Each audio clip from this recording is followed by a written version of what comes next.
Assalomu alaykum qizlar, kanalimga xush kelibsizlar. Mana endi bugungi darsimni, birinchi darsimni qo'lchoqqa o'rgatishdan boshlayman sizlarga. Qo'lchoqqa qiziqadigan qizlarga, birinchi hali to'qishmagan qizlarga o'rgatmoqchiman qo'lchoqni. Mana qizlar, qo'lchoq qo'lingizga olasizlar. Sizlarga maslahatim, birinchi o'rganishda albatta to'g'ridan to'g'ri borib yangi ipdan boshlash shart emas qizlar. Mana shu so'kilgan, ya'ni qolgan iplardan, uyda mana shunaqa iplar qolgan, har xil iplardan to'qishni o'rgansanglar bo'ladi. Albatta yangi ipdan shart emas.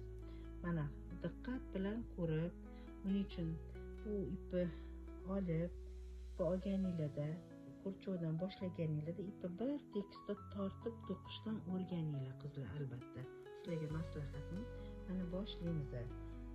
Mana birinchi olamiz ipni, aylantiramiz. Aylantirganimizdan keyin ilib olamiz ipni. Ipni ilvagandan keyin bu birinchi anaqasi chok bo'ladi. Mana bu o'sha boylab oldik. Bo'ldi. Mana birinchisi bundan boshlanadi. Mana qaranglar, diqqat bilan ko'ringlar qizlar. 1 2 3 4 5 qizlar, ipni ilayotganinglarda bo'sh qo'yib to'qinglar. Qattiq qilib tortib to'qimanglar qizlar. Bo'sh qo'yib bir tekisda olsanglar, chokinglar juda ham chiroyli chiqadi. Mana oldik. Mana shunaqa chokda ushlab olishni o'rganib olinglar. Mana qo'linglarni qaranglar qizlar, diqqat bilan mana shunda tursa, bir tekisda ipni tortsanglar, chokinglar bir tekisda chiroyli chiqadi. Mana oldik ipni, mana qaranglar chok qanaqa. Mana shunaqa chok hosil bo'lishi kerak sizlarda.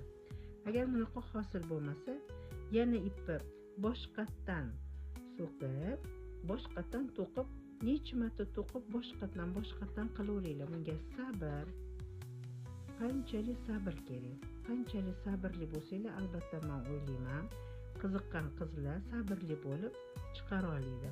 Mana keyingisi birga bir chokka qilamiz. Bu birga bir bo'ladi. Birinchi oxirisini bitta olasizlar. Mana olib to'qib chiqarib olasizlar. Keyin ikkinchisidan bu birga bir chok deyiladi. Mana olib ikkitani bitta qilasizlar. Mana qizlar qaranglar, mana ko'ryapsizlar? Mana shunaqa sekin, shoshmasdan mana uni orasiga tiqib, keyin o'tin ilib olasizlar ipni.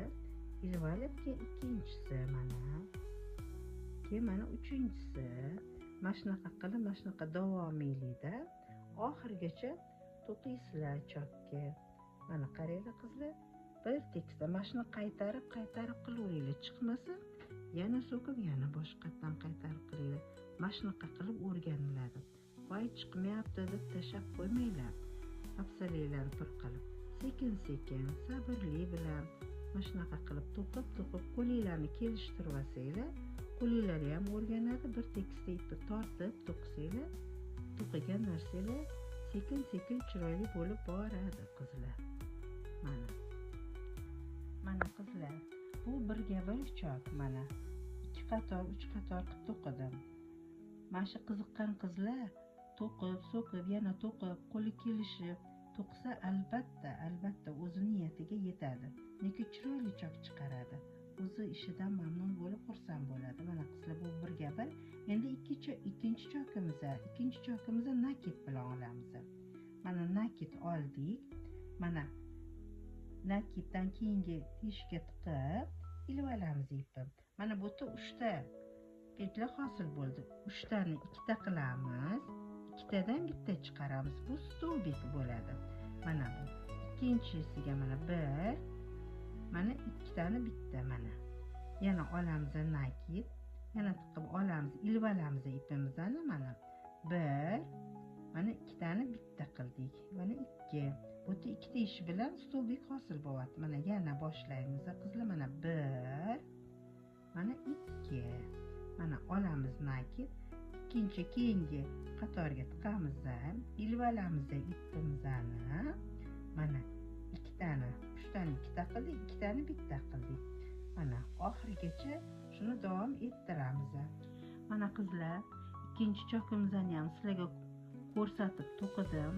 Bu nakit bilan olinadi, bu stolbik deyiladi. Birinchisi nakitsiz, mana chok kichkina, mana 2 qator to'qidim. Bu stolbikning maketi. Mana shuni qaytarib uyda mashq qilinglar. Keyingi ko'rsatuvimda qizlar sizlarga boshqa choklarni ko'rsatib o'taman. E'tiboringiz uchun rahmat.